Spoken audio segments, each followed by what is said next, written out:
Hello my dear friends, welcome back to yum yum tummy food recipe. ಇವತ್ತು ನಾನೊಂದು interesting ರೆಸಿಪಿಯೊಂದಿಗೆ ಮತ್ತೆ ಬಂದಿದ್ದೇನೆ. ಇವತ್ತಿನ ರೆಸಿಪಿ ಕಡಲೆಕಾಳು ಗಸಿ ಅಥವಾ ಬ್ಲ್ಯಾಕ್ ಚನಾ ಮಸಾಲ.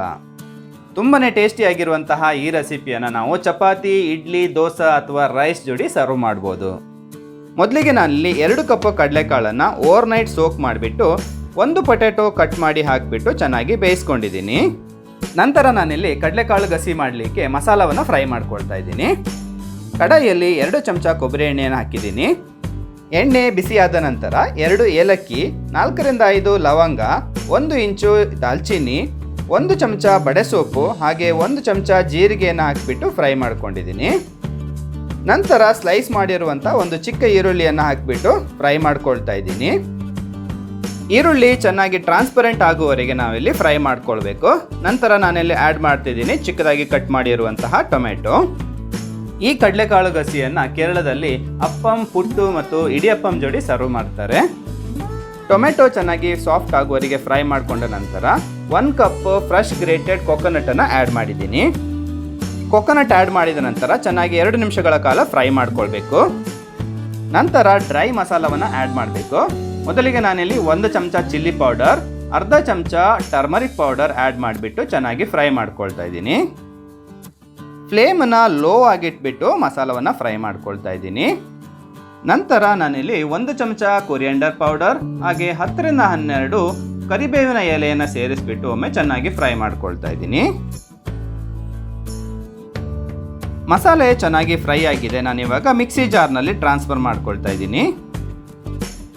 ಈ ಮಸಾಲೆಯಲ್ಲಿ ನಾನು ಅಗತ್ಯವಿರಷ್ಟು ನೀರನ್ನು ಆ್ಯಡ್ ಮಾಡಿಕೊಂಡು ಚೆನ್ನಾಗಿ ಗ್ರೈಂಡ್ ಮಾಡ್ಕೊಳ್ತಾ ಇದ್ದೀನಿ. ಗ್ರೈಂಡ್ ಮಾಡ್ಕೊಳ್ಳುವಾಗ ಆದಷ್ಟು ನೈಸಾಗಿ ಗ್ರೈಂಡ್ ಮಾಡ್ಕೊಳ್ಳಿ. ನೆಕ್ಸ್ಟ್ ನಾನಿಲ್ಲಿ ಕಡಲೆ ಕರಿಗೋಸ್ಕರ ಒಗ್ಗರಣೆ ರೆಡಿ ಮಾಡ್ತಾ ಇದ್ದೀನಿ. ಒಗ್ಗರಣೆಗೋಸ್ಕರ ನಾನಿಲ್ಲಿ ಕಡಾಯಿಯಲ್ಲಿ 3 ರಿಂದ 4 ಚಮಚ ಕೊಬ್ಬರಿ ಎಣ್ಣೆನ ಆ್ಯಡ್ ಮಾಡಿದ್ದೀನಿ.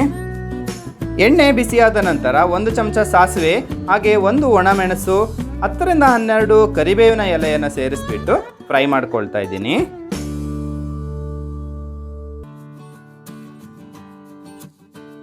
ಸಾಸಿವೆ ಒಮ್ಮೆ ಚೆನ್ನಾಗಿ ಫ್ರೈ ಆದ ನಂತರ ಕಟ್ ಮಾಡಿ ಇಟ್ಕೊಂಡಿರುವಂತಹ ಈರುಳ್ಳಿ ಹಾಗೆ ಟೊಮೆಟೊವನ್ನು ಆ್ಯಡ್ ಮಾಡಿಬಿಟ್ಟು ಫ್ರೈ ಮಾಡ್ಕೊಳ್ತಾ ಇದ್ದೀನಿ.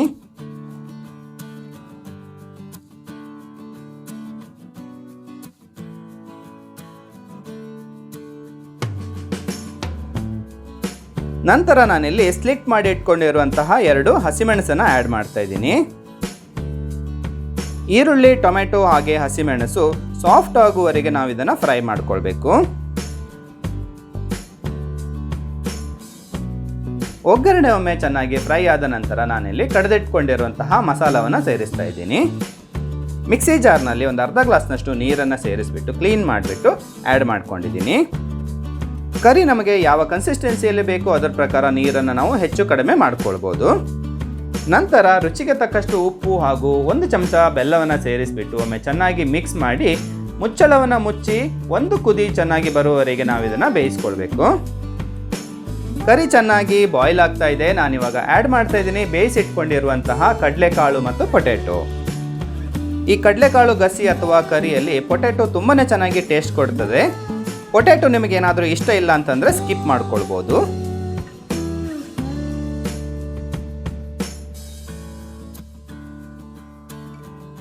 ಕರಿ ಒಮ್ಮೆ ಚೆನ್ನಾಗಿ ಮಿಕ್ಸ್ ಮಾಡಿದ ನಂತರ ಮುಚ್ಚಳವನ್ನು ಮುಚ್ಚಿಬಿಟ್ಟು 8 ರಿಂದ 10 ನಿಮಿಷಗಳ ಕಾಲ ಬೇಯಿಸ್ಕೊಂಡಿದ್ದೀನಿ. ಫ್ರೆಂಡ್ಸ್, ನೀವಿಲ್ಲಿ ವಿಡಿಯೋದಲ್ಲಿ ನೋಡ್ತಾ ಇದ್ದೀರಾ ತುಂಬಾ ಟೇಸ್ಟಿಯಾಗಿರುವಂತಹ ಕಡಲೆಗಸಿ ರೆಡಿಯಾಗಿದೆ. ತುಂಬಾ ಟೇಸ್ಟಿಯಾಗಿರುವಂತಹ ಈ ಕರಿಯನ್ನು ನೀವು ಇಡ್ಲಿ, ದೋಸಾ, ಚಪಾತಿ ಅಥವಾ ರೈಸ್ ಜೋಡಿ ಸರ್ವ್ ಮಾಡ್ಬೋದು. ಈ ರೆಸಿಪಿಯನ್ನು ಖಂಡಿತ ಒಮ್ಮೆ ಮನೆಯಲ್ಲಿ ಟ್ರೈ ಮಾಡಿ ನೋಡಿ. ರೆಸಿಪಿ ಇಷ್ಟ ಆದಲ್ಲಿ ಲೈಕ್ ಮಾಡಿ, ಶೇರ್ ಮಾಡಿ ಹಾಗೆ ಚಾನಲನ್ನು ಸಬ್ಸ್ಕ್ರೈಬ್ ಮಾಡೋದನ್ನು ಮರಿಬೇಡಿ. ಫ್ರೆಂಡ್ಸ್, ತುಂಬಾ ಹೆಲ್ತಿಯಾಗಿರುವಂತಹ ಸಬ್ಬಸಿಗೆ ಸೊಪ್ಪಿನ ಪುಲಾವ್ ರೆಸಿಪಿಯನ್ನು ಅಪ್ಲೋಡ್ ಮಾಡಿದ್ದೀನಿ. ತುಂಬ ಚೆನ್ನಾಗಿ ಬಂದಿದೆ. ಇದುವರೆಗೂ ನೀವೇನಾದರೂ ನೋಡಿಲ್ಲ ಅಂತಂದರೆ ಖಂಡಿತ ಒಮ್ಮೆ ನೋಡಿ.